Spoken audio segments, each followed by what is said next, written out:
नशीब, आता तरी कळलं. हो, मीच. देव्याने एकदा तरी सांगायचं की तू व्रत केलं आहेस. मी येणार नाही असं सांगितलं तरी तू काही बोलली नाहीस आणि इथे अशी बेशुद्ध झाल्यासारखी पडली होतीस. तुझी असं काही करण्याची हिंमत कशी झाली? तू माझी आहे. तुझं शरीर, तुझं मन सगळं माझं आहे आणि तू त्याच्यासोबत असं कसं करू शकतेस? त्याने रागात विचारलं, पण तिला मात्र हुंदका फुटला. इथे एकतर मी उपाशी आहे आणि हे आल्या आल्या मला रागवतात. तिने रडायला सुरुवात केली तसं त्याने पटकन तिला मिठीत पुन्हा घेतलं. रडू नकोस कृपया, तो तिच्या डोक्यावर हळवा थोपटत बोलला. पण तिचे अश्रू मात्र थांबत नव्हते. ती त्याच्या छातीत तोंड खुपसून हमसून रडू लागली. थांब, आधी तू पाणी पिऊन काहीतरी खा, कार्तिक तिला स्वतःपासून दूर करत बोलला. पण तिने त्याचा हात झिटकरून पुन्हा त्याच्या छातीवर डोकं टेकवलं. काय झालेलं तिलाही कळत नव्हतं, पण पुन्हा एकदा तिला रडण्याची उबळ आलेली. असंख्य भावना हृदयात दाटून आलेल्या. त्यात राग होता, आनंद होता, दुःखही होतं, पण यात सगळ्यात जास्त प्रेम होतं.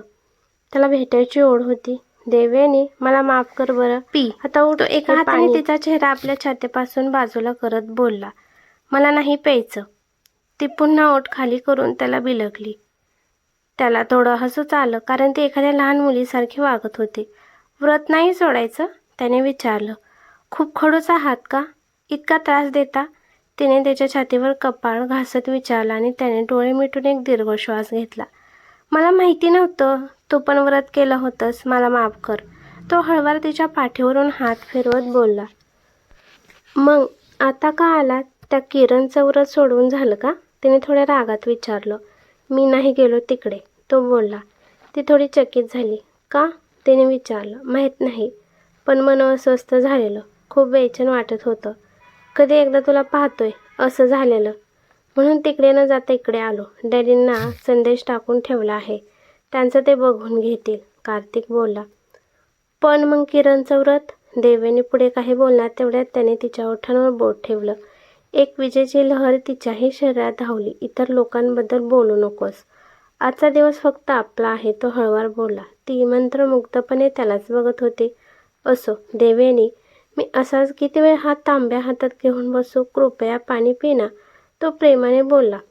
ती मग भानावर येत त्याच्यापासून बाजूला झाली आणि डोळे पुसत तिने त्याच्याकडे पाहिलं.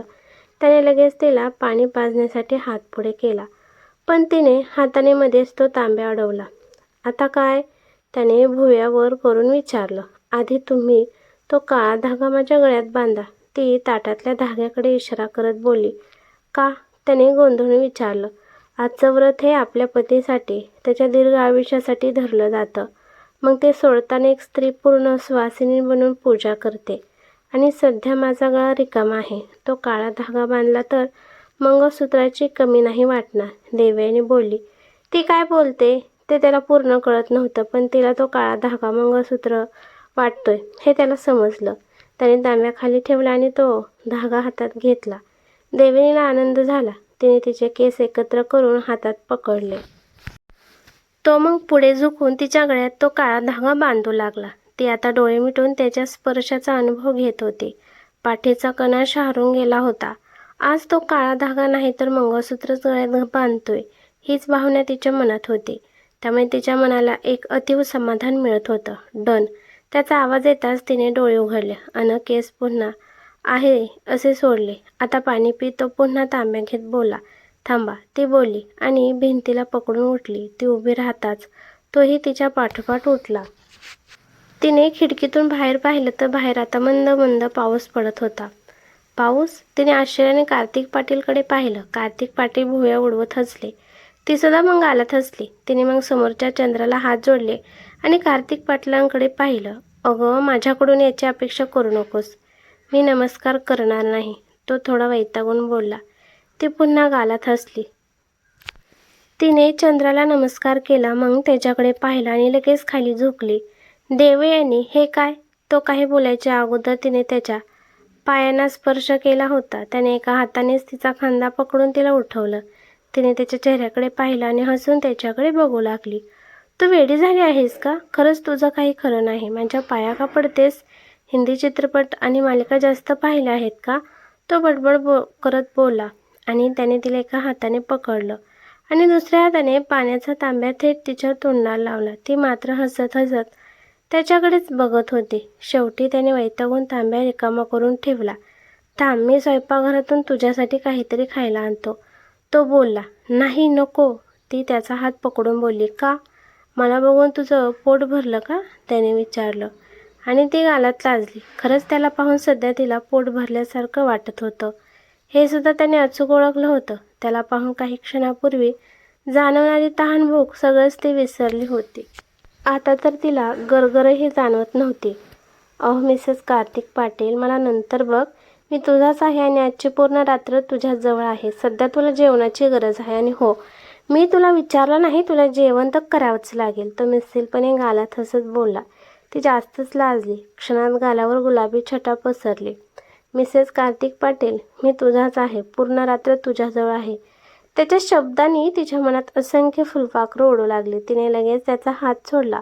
मी खाईन, तुम्ही बसा कृपया, पण जेवण मी घेऊन येते, कारण तुम्हाला स्वयंपाकघरातलं काही माहिती नाही, ती नजर चोरत बोलली आणि त्याच्याकडे न पाहताच रूम बाहेर गेली. स्वयंपाकघरात आल्यावर तिने एक दीर्घ श्वास सोडला.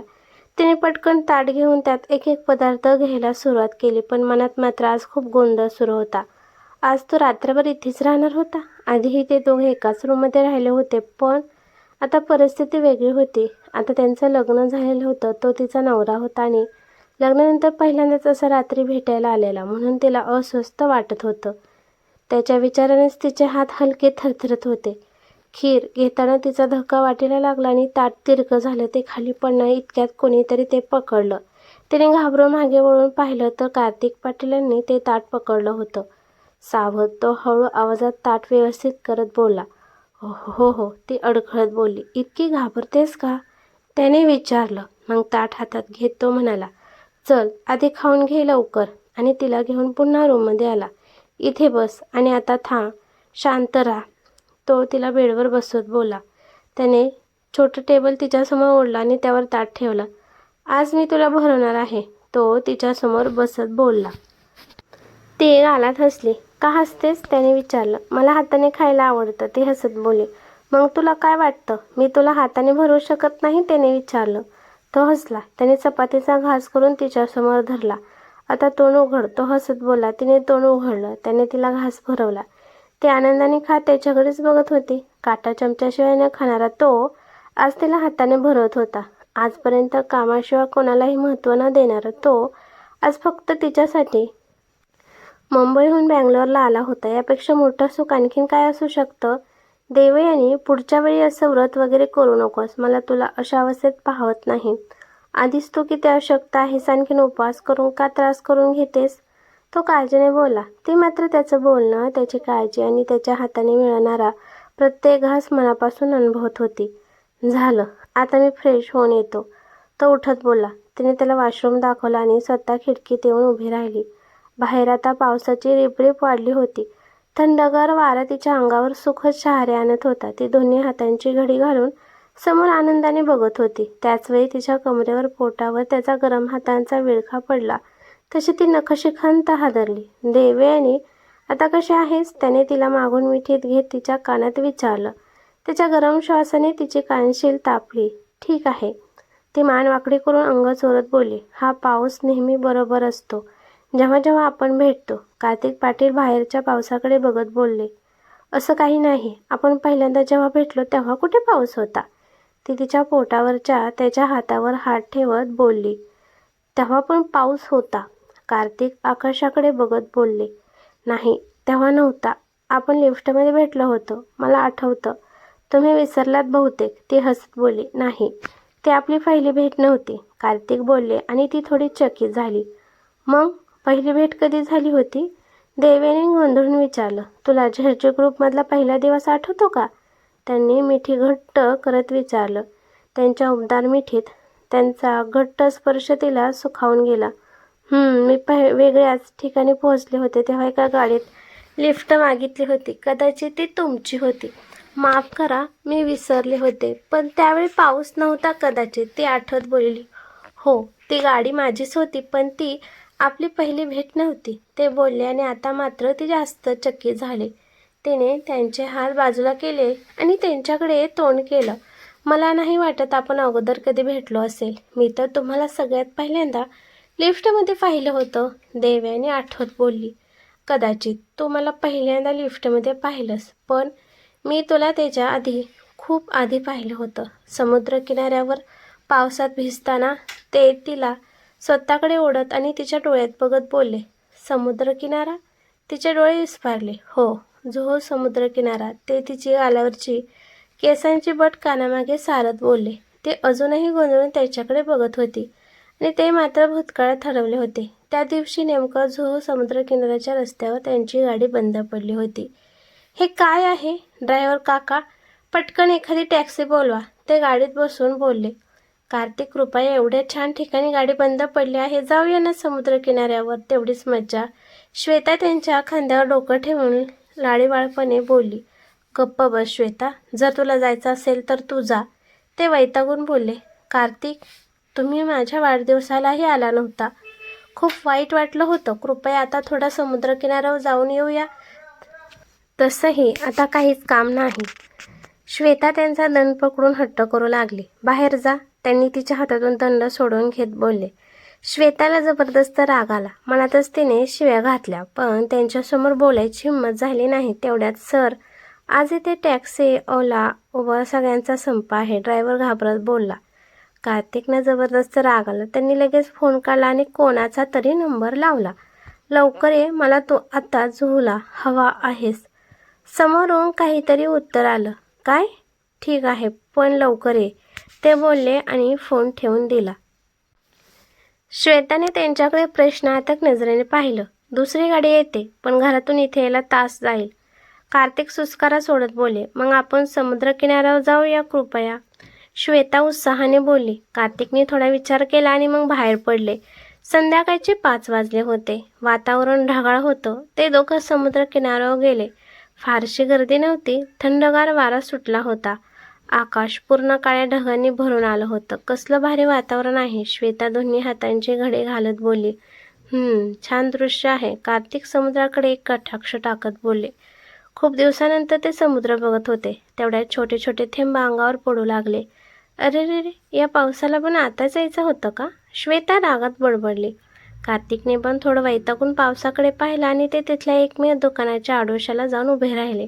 श्वेता पण लगेच त्यांच्या शेजारी आली. मला पाऊस अजिबात आवडत नाही, श्वेता धुसमुसली. कार्तिक काही बोलले नाहीत. ते दूरवर बसलेले एका बाईकडे बघत होते. ती बाई समुद्राच्या रेतीत बसली होती. हातात छोटं बाळ होतं, ज्याला ती पदराने झाकत होती. स्वतःचं शरीर जास्तीत जास्त त्याच्या बाजूने करून त्याला पावसापासून वाचवत होती. पण आता पाऊस वाढत होता आणि कार्तिक जिथे उभे होते तिथेही गर्दी झाली होती. अनेक लोक छत्र्या घेऊन उभे होते, तर काही मनसोक्त पावसात भिजत होते. पण या सगळ्यात त्यांना ती बाई दिसत होती. कदाचित फुटपाथवर राहणारी असावी, काहीतरी विकण्यासाठी तिथे आलेली. पण आता पावसात तिला निवारा नव्हता. त्यांना वाईट वाटलं, विशेषतः तिच्या हातातल्या बाळासाठी. क्षणभर बाहेर पडून एखादी छत्री आणून द्यायची इच्छा झाली, पण जवळपास छत्रीचं दुकान नव्हतं. त्यांनी मग ड्रायव्हरला फोन करून 2 छत्र्या घेऊन यायला सांगितलं. बरं झालं तुम्ही ड्रायव्हरला फोन केला, आता इथून गेलेलं बरं. तसंही पावसात समुद्र काय बघायचा, श्वेता तोंड वाकडं करत बोलली. पण कार्तिकने काहीच उत्तर दिलं नाही. ते त्या बाईकडे बघत होते. ती तिच्या बाळाला वाचवण्यासाठी शक्य ते सगळं करत होती. आणि त्याच वेळी त्या बाईच्या डोक्यावर अचानक छत्री आली. तिच्यावर पडणारा पाऊस थांबला. कार्तिकने छत्री पकडणाऱ्या मुलीकडे पाहिलं. ती पाठमोरे दिसत होती. तिने फिकट जांभळ्या रंगाचा सलवार कुर्ता घातला होता. तिचे सरळ केस कमरेपर्यंत लोंबत होते. हातात त्याच रंगाच्या बांगड्या होत्या. चेहरा मात्र दिसत नव्हता. त्यांनी हलकेच मान इकडे तिकडे करून पाहण्याचा प्रयत्न केला, पण चेहरा दिसला नाही. त्या मुलीने ती छत्री त्या बाईच्या हातात दिली आणि ती स्वतः तशीच पावसात भिजत तेथून दूर निघून गेली. कार्तिक पाटील ती नजरेआड होईपर्यंत तिलाच बघत होते. ती दिसेनाशी होताच त्यांनी एक सुस्कारा सोडला आणि हातातलं महागडं घड्याळ पाहिलं. इथे येऊन अर्धा तास होत आला होता. त्यांनी पुन्हा एकदा ड्रायव्हरला गाडीसाठी आठवण करून दिली आणि त्याच वेळी त्यांचं लक्ष पुन्हा त्या बाईकडे गेलं. आता मगाशी आलेली मुलगी त्या बाईच्या समोर बसली होती. यावेळी सुद्धा त्यांना ती पाठमोरे दिसत होती, पण तिच्या चेहऱ्यावरची एक बाजू किंचित दिसत होती. तिचे भिजलेले केस तिच्या शरीराला पूर्ण चिकटलेले. तिचा ड्रेससुद्धा चिम्म भिजलेला. ती तिथे बसून त्या बाईला काहीतरी देत होती. कार्तिकने फोन ठेवला आणि निरखून पाहिलं. त्या मुलीने एका हाताने तिचे भिजलेले केस कानामागे सारले. तसे तिच्या कानातले जांभळ्या रंगाचे झुमके डोलक्यासारखे इकडून तिकडे हलले. त्या झुमक्यांनी उगीच त्यांना त्यांच्या काळजाचा ठाव घेतल्यासारखं वाटलं. त्या मुलीने त्या बाईला दुधाची बाटली आणि बिस्किट दिल्यासारखं वाटलं. आणि मग ती मुलगी तशीच भिजत समुद्राकडे चालत गेली. तिची आकृती छोटी छोटी होत होती, तरीही ती त्यांना दिसत होती. थोडं पुढे गेल्यावर तिने दोन्ही हात पसरून पावसाचा आनंद घ्यायला सुरुवात केली. बहुतेक तिला पाऊस खूप आवडत असावा. कार्तिक! आवाजाने कार्तिक भानावर आले. सोबत श्वेता त्यांना हाक मारत होती आणि त्यांच्यासमोर ड्रायव्हर 2 छत्र्या घेऊन उभा होता. का कोणास ठाऊक, पण त्यांना त्या ड्रायव्हरचा राग आला. त्यांना तिथून जावंसं वाटत नव्हतं. कार्तिक, आपण जाऊया? श्वेताने पुन्हा विचारलं. तू एक छत्री घेऊन पुढे हो, मी आलोच. ड्रायव्हर काकांसोबत कार्तिक बोलले. श्वेताने लगेच एक छत्री घेतली आणि ती थोडी पळतच तिथून जाऊ लागली. सर, जायचं? ड्रायव्हरने छत्री कार्तिकच्या डोक्यावर धरत विचारलं. कार्तिक काही बोलले नाही. त्याने एक कटाक्ष मगाशी पाहिलेल्या मुलीकडे टाकला. ती मुलगी दोन्ही हातांची घडी घालून समुद्राकडून परत येत होती आणि आता तिचा चेहरा त्यांना स्पष्ट दिसत होता. गोरापान रंग, पावसाने अजून खुलेले नाजूक लांब कोरीव नाक, आकर्षक काळेभोर डोळे आणि गुलाबाच्या पाकळ्यांपेक्षाही नाजूक ओठ. ते तिच्याकडे बघतच पुढे चालत होते. ती मात्र आता गारठल्यासारखी वाटत होती, कारण हात छातीशी घट्ट पकडून ती खाली बघत चालत होती आणि एका क्षणी ती मान खाली घालून त्यांना ओलांडून पुढे निघून गेली. त्याचवेळी तिच्या मनात काय आलं त्यांनाच कळलं नाही, पण त्यांनी ड्रायव्हरच्या हातातून छत्री काढून घेतल्याने वळून तिच्या डोक्यावर धरली. तशी ती मुलगी गोंधळून जागीच थांबली. छत्री? ते फक्त एवढंच बोलले. त्या मुलीने समोर दिसणारा छत्रीचा दांडा पकडला आणि मान वळून त्यांच्याकडे पाहिलं, पण तोपर्यंत ते झपाझपा पावलं टाकत तिच्यापासून दूर निघून गेले होते. ती आश्चर्याने त्यांना पाठ म्हणत जाताना बघत राहिली. म्हणजे त्या दिवशी समुद्र किनाऱ्यावर मला छत्री देणारी तुम्ही होता? देवयानीने तोंडावर हात ठेवून आश्चर्याने विचारलं. कार्तिकने हसून मान हलवली. देवयानीला जास्तच आश्चर्य वाटत होतं, कारण त्या दिवशी कोणीतरी तिला छत्री दिली एवढंच तिला कळलं होतं, पण तो कोण होता हे तिला कधी समजलंच नव्हतं.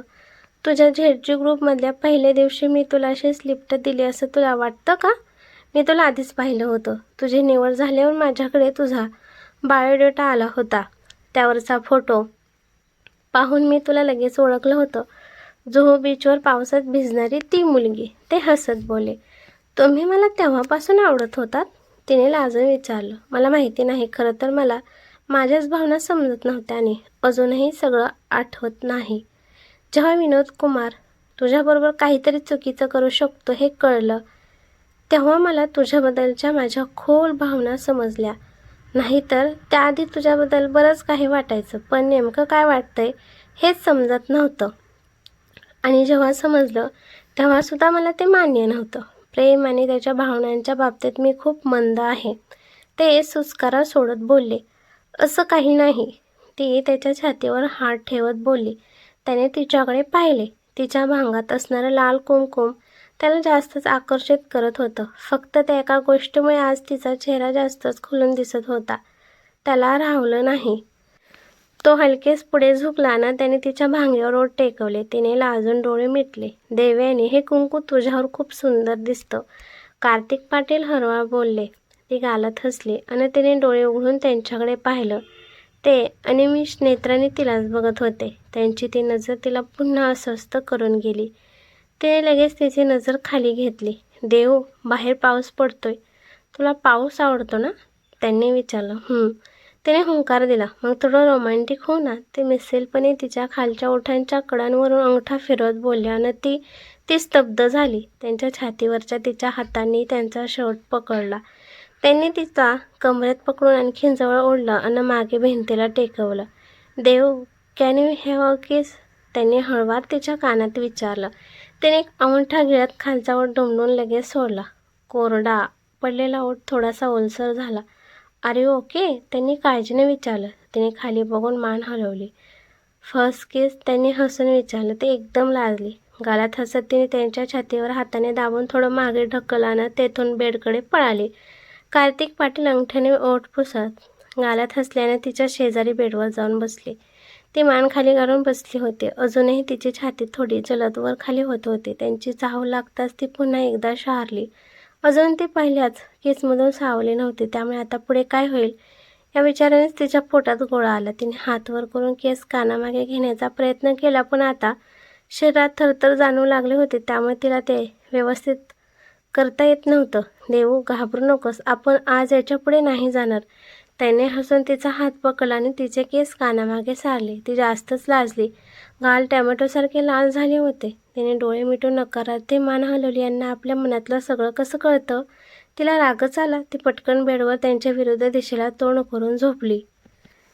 ते पण मग तिच्या शेजारी पडले. देवू, माझ्याकडे बघ, ते बोलले. आपण झोपूया. ती तशीच अडखळत बोलली. हो, पण आज मला तुझ्या मिठी झोपायचं आहे, ते मागून बोलले. तिने डोळे गच्च मिटले, कारण आता पण पोटात फुलपाखरांचा नाच सुरू होता न त्याचं ते वाक्य ऐकले की त्यांना अजूनच चेव चढत होता.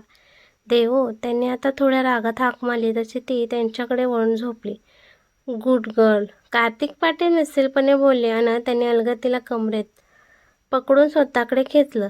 ती त्यांच्या मिठीत सामावून गेली. Devu, love you. You are the sweetest part of my life. In fact you are my life. तू आयुष्यात आल्यापासून माझ्या लाईफमध्ये हॅपीनेस आला, नाहीतर माझ्या लाईफमध्ये काहीच नव्हतं. ते तिच्या डोक्यावर किस करत बोलले. तिने डोळे मिटून त्यांचा किस अनुभवला आणि त्याच वेळी तिला सायली काकू आठवल्या. एक विचारू? त्याने हलकेच मानवर करून त्यांच्याकडे पाहिलं. त्यांचा चेहरा एकदम जवळ होता. ते दिसायला जबरदस्त सुंदर होते. एखाद्याने वेळ काढून एखादी कलाकृती बनावी तशी त्यांच्या चेहऱ्याची जडणघडण होती. त्याने हुंकारात तिच्या डोळ्यात पाहून होकार दिला. तुमची रिअल मॉम? तुम्हाला त्यांची आठवण येते का? तिने अडखळत विचारलं आणि क्षणात त्यांचा चेहरा सिरियस झाला. उगीच विचारलं असं तिला वाटून गेलं. सॉरी, नाही उत्तर दिलं तरी चालेल, ती दिलगिरी व्यक्त करत बोलली. देवू, त्यांनी तिच्या केसात हात घातला. My real mom was not a good woman. तीन मुलं असताना तिचं बाहेर अफेअर होतं.